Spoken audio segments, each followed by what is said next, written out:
strength and being passionate about what you do, but not necessarily the other way around. You might be passionate about something, but it's not necessarily one of your strengths. Trust me, golf is a good example. I love it. But boy, oh boy, when I look at my bank account, it looks nothing like Tiger Woods. But there's another side of that. That means 83% of you answer no to that same question. And that is sad. Is it okay if I tell you how I went from the 83 to the 17? Is that okay with you? Thank you. I used to be a very successful district sales manager for an international company. I started a full-time employee at store level, worked my way up to district sales manager in less than 2.5 years. It was great. Everything I touched seemed to turn into success. My dream job was to be the national sales manager. But in those days, to be the national sales manager, you had to be better rounded. Does that sound like something you've heard before? Yeah. So I said, okay, I'll go into buying, because knowing how the product gets to the store will help me to understand how the store should sell it. So I learned about trends, fashion, market. I traveled the world over on somebody else's dime on top of that. It was great. But every time I looked at my results, they were dismal at best. I couldn't understand. I was working hard. I did everything that everybody was asking me to do. And I was getting nowhere. I worked on weekends, going to the store to visit the managers, ask them questions, talk to the staff, follow the customers to see what they were buying. What is it that we did not have in our store that everybody else wanted? It was to the point where I was working 7 days a week. Until one day, I found myself at the emergency room. The doctor said, I don't know what you're doing for a living, but whatever it is, you've got to stop, because it's going to kill you.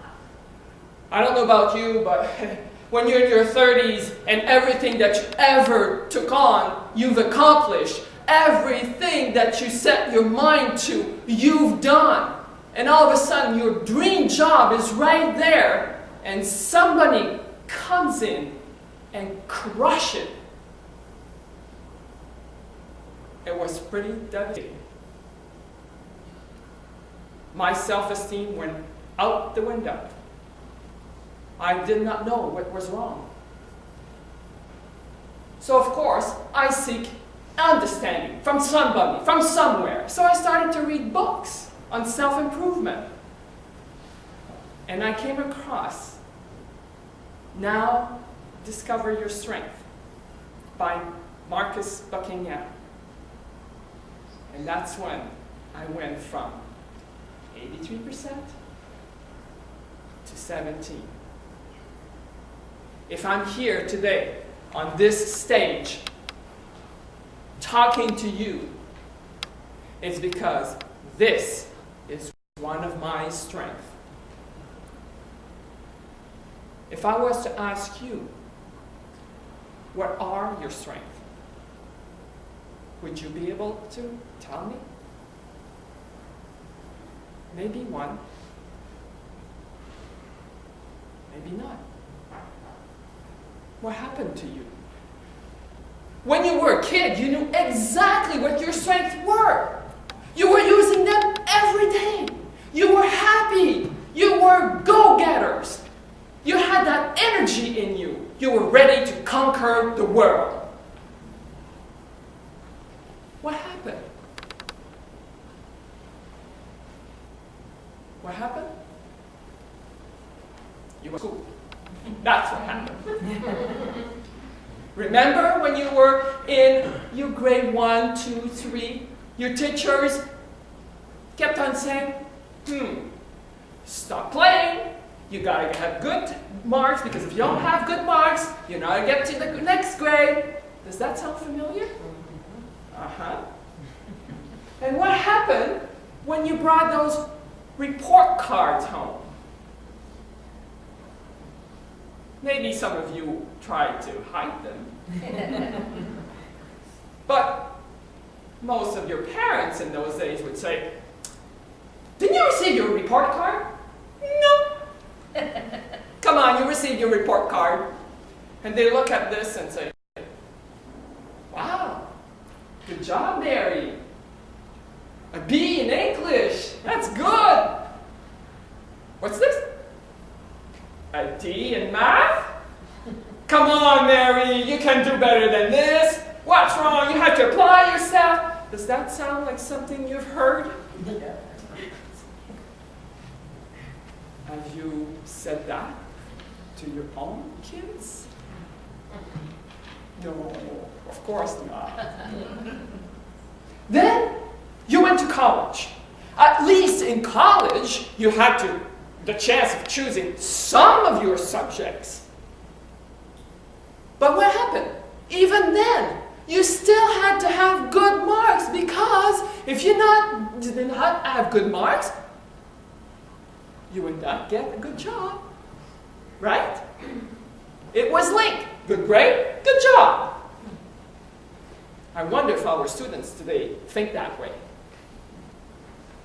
So, you hunkered down. And for 3 years, you did not go to any parties. You studied and studied, and 3 years later, you've got this big diploma, thousands of dollars of debts, but you're ready for the real world. Now you're going to your first job. Oh, it could be that job was a good job to start with. Some of you might have taken the job because you had student loans to pay, and you were thinking, okay, once that's done, then I'll be able to get to another job. But then you got married, got kids, life took over, you're still in that job. So what happened? What is it that made you all of a sudden forgot who you really are? Those years that everybody, the society, has asked you to be what they needed you to be, your strength went, and you buried them. Don't you owe it to yourself to bring them back? Here's how you can do this. You just have to listen to yourself. They're right here, waiting for you. Do me a favor. Monday, when you go back to work, start listening to yourself. There are those activities. Granted, most of them will be neutral. You'll do them because you have to do them. It's like taking the garbage. But there are those gems, those activities that are your strength. Those activities that when you start doing them, the time flies. You don't know what happened. There are those activities that when you start it, you feel energized.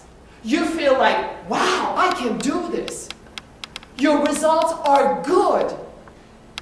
And they're consistently good when you're doing these activities. Of course, there's the other side of that. There are activities that, if you could avoid doing them, and all excuses are good. You know, you wake up in the morning, and that snooze button is getting hit and hit because you're thinking, oh, oh, gotta do this.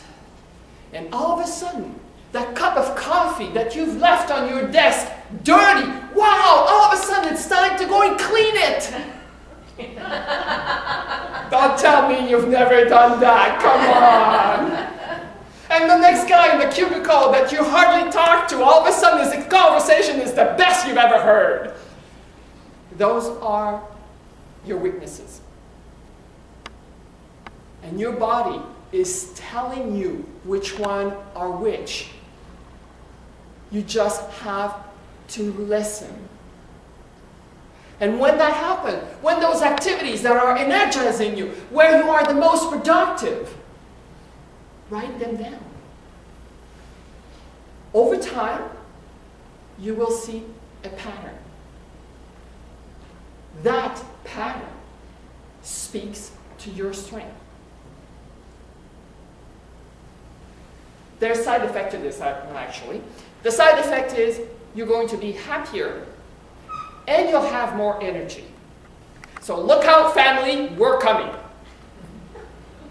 So don't you owe it to yourself to be the best, the happiest that you can be? Ultimately, it's your choice.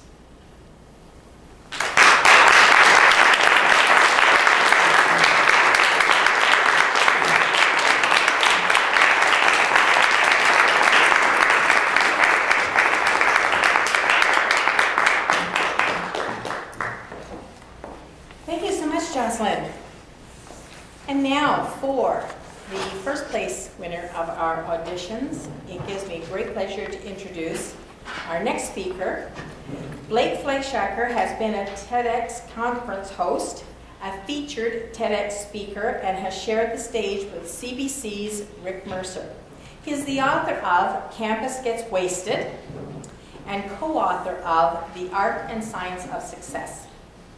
Blake spent nearly a decade living, learning, and leading Western University residences as an advisor, don, and manager.